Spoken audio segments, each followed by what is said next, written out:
Assalamualaikum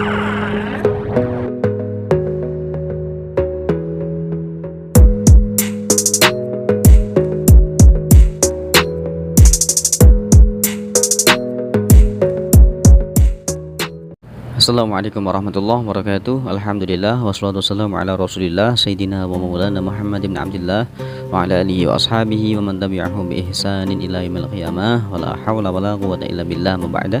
Kembali lagi bersama Kimil Sarukan Official. Untuk kesempatan kali ini saya akan menyuplik sedikit kisahnya Mbah Mangli. Beliau itu merupakan murid dari pondok pesantren Somalangu, yaitu Al-Kahfi pada masa itu waktu belum pecah ya.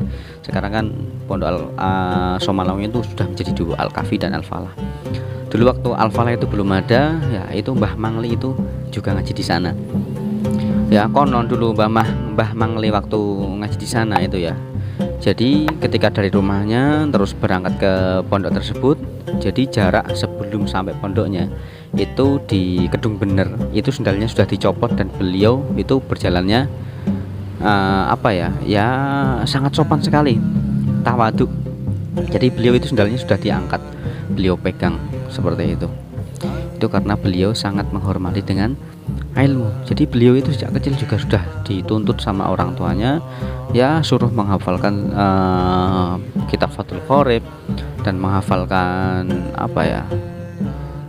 Al-Quran, tafsir Al-Quran beserta tasheh mansuhnya dan terjemahannya itu sudah pasti ya. Beliau itu juga wiridannya itu juga jos, mantap ya, ada syakron, ada hizib, terus hizib al-atos terus dan sebagainya. Nah itulah beliau itu juga merupakan mursyid tarekoh dari Qadiriyah wa Naqsabandiyah, dan beliau juga itu ada yang mengatakan bahwasanya beliau itu juga mengikuti aliran tarekoh Alawiyah seperti itu. Jadi beliau ini mempunyai karomah yang sangat banyak sekali ya. Salah satu sedikit karomahnya itu ya ada beliau itu tidak bisa difoto ya. Beliau itu awalnya itu nggak bisa difoto. Terus beliau itu suatu ketika itu kan sowan ke dalamnya Sayyid Muhammad bin Alawi bin Abbas Al-Maliki. Waktu di Mekah lah, itu kan di Mekah beliau itu kan ke sana sowan lah. Sampai di sana itu kan ya namanya antar wali pasti paham lah.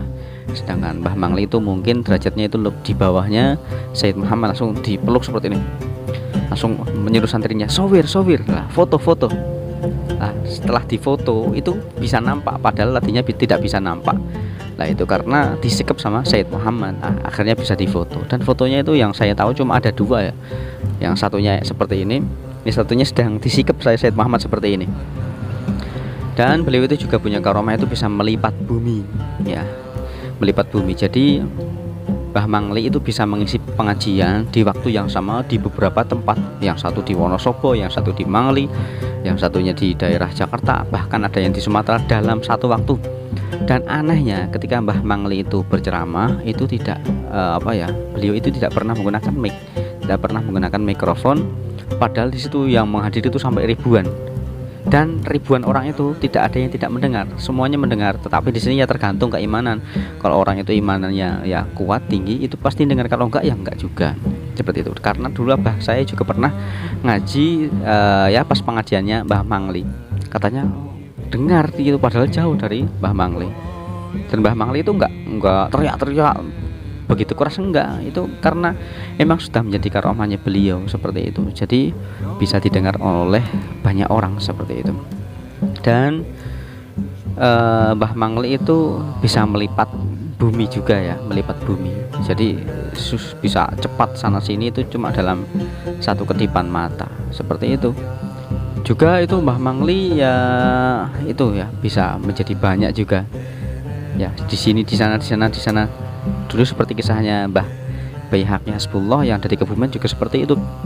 Yang satunya di sini sedang makan, yang satunya sedang imami sholat. Terus Wan Hasan juga dulu ada di daerah Purworejo, beliau itu sedang stroke ya. Orang-orang melihatnya sedang stroke, nggak bisa ngapa-ngapain.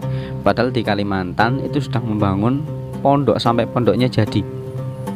Dan ada yang mengatakan bahwasanya beliau itu menjadi dai daerah sana, padahal beliau itu di rumah tiduran. Itulah pokoknya karomahnya wali-wali itu masya Allah di luar akal kita nggak bisa gimana ya, secara logika itu nggak bisa masuk di dalam pikiran kita, sangat sangat mustahil, rasanya sangat mustahil. Tapi bagi Allah itu tidak ada yang mustahil. Bagi Allah itu apapun bisa, apalagi bagi hamba-hambanya yang disayangi, karena beliau itu ibaratnya itu ya jiwa raganya, bukan ibarat lagi, karena jiwa raga mereka itu sudah mereka pasrahkan sepenuhnya kepada Allah. Mereka sudah pasrah-pasrahnya. Jadi apapun yang ibaratnya yang beliau inginkan ya Allah langsung kasih gitu aja. Berbeda dengan kita masih terhalang hijab dosa, kemaksiatan, nafsu duniawi dan sebagainya. Itu membuat kita itu jarak pandang kita itu terbatas. Berbeda dengan mereka jarak pandang bisa melihat seorang, ya, mereka tahu watak orang, sifat orang, melihat dengan telanjang mata itu sudah terlihat. Makanya tidak jarang para wali-walinya Allah itu ya pada merokok. Merokok itu kan dianggapnya kan apa, kita menganggapkan bahwasanya rokok itu hukumnya makruh, jadi bisa menutup hijabnya. Jadi yang tadinya rupanya sudah hampir menyamai kambing, pakailah rokok, kembali hijabnya lagi, akhirnya menjadi manusia lagi, seperti itu.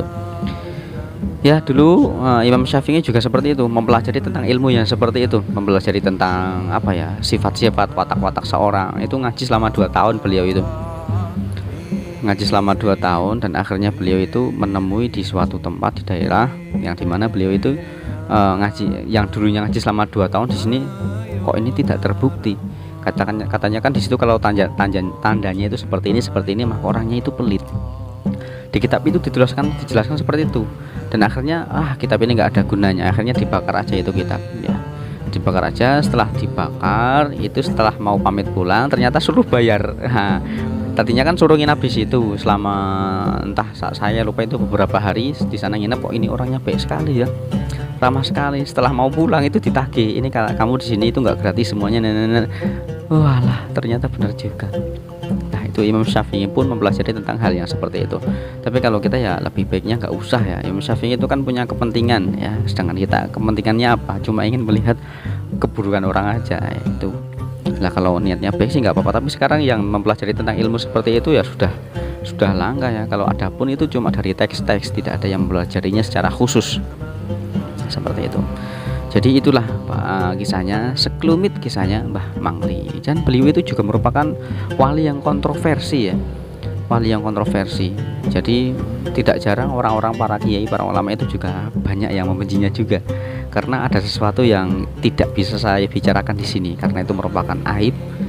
Dan bagi saya itu bukan aib, itu suatu kelebihan yang tidak bisa dicontoh oleh para ulama. Bahkan seperti saya yang lebih buruk daripada ulama yang sangat buruk sekali malah. Makanya ya secara mata telanjang kita kalau melihat wali yang kelasnya kok kelas nyeleneh, itu seperti orang sesat, seperti kelakuannya buruk, itu kok seperti itu ya wali. Lah itu emang wali itu seperti itu untuk menguji manusia biasa ya, mungkin seperti itu. Kalau saya itu menafsirinya itu ya, kalau ulama kok berperilaku kok yang nyeleneh, keluar dari adat, tetapi itu merupakan apa ya, keramatnya tinggi. Lah itu mungkin sedang menguji apakah dia mau suudon atau enggak. Karena yang sudah itu terjadi kejadian yang seperti itu, udah suudon akhirnya di belakangnya malu sendiri karena tidak terbukti bahwasanya dia itu berbuat salah, seperti itu. Ya pokoknya ya sebagai manusia itu ya ikuti aja yang sekiranya bisa masuk dalam syariat. Kalau sudah yang keluar dari syariat ya jangan ikuti. Apalagi orang yang kelasnya sudah majdub itu sudah lupa semuanya, yang ingat hanya Allah saja. Kalau seperti Mbah Mangli itu kan juga syariat, tapi ya nggak jarang orang seperti Mbah Mangli itu juga keluar dari syariat. Makanya yang keluar dari syariat nggak usah diikuti, yang masih masuk dalam syariat ya lebih baik diikuti, seperti itu. Di Kebumen dulu juga ada ya orang itu ulama ya, terkenal keramat wali juga. Istrinya itu 4 ya, istri 4 itu kita masih toleran, wah emang wajar 4. Tetapi 4 ini kakak adik semua, padahal gitu kan dalam bab fikih nggak boleh 4 kakak adik dijadikan istri semua, nggak boleh, cuma bisa 1. Kalau nggak ini dicerai baru ini. Sedangkan itu di Kebumen seperti itu. Dan ya, sekarang orangnya mungkin sudah meninggal. Dan itu zaman apa saya mondok dulu seperti itu, menangi orang seperti itu. Tapi itu terkenal kewaliannya. Dan itu entahlah, pokoknya Saya kalau mikir seperti itu, nah nanti malah jadi suudon. Ya udah, kita lihat yang baik-baik aja, yang buruk tinggalkan. Ya banyak ijtihad yang modelnya itu keluar dari syariat, ya itu nggak usah ikuti. Yang kita ikuti yang masih dalam jalur syariat saja. Ya semoga video ini bermanfaat, semoga kita semakin berhusnudzon kepada siapapun, semoga kita tidak memburuk-burukkan orang, semoga kita digolongkan orang-orang yang bukan buruk, kita digolongkan orang-orang yang baik, selamat fid dini wad dunya hatal akhirah, dan semoga kita semua kelak dimasukkan surga bersama-sama para auliya illahi ta'ala. Allahumma amin amin ya rabbal alamin. Billahi taufiq wal hidayah, wassalamualaikum warahmatullahi wabarakatuh.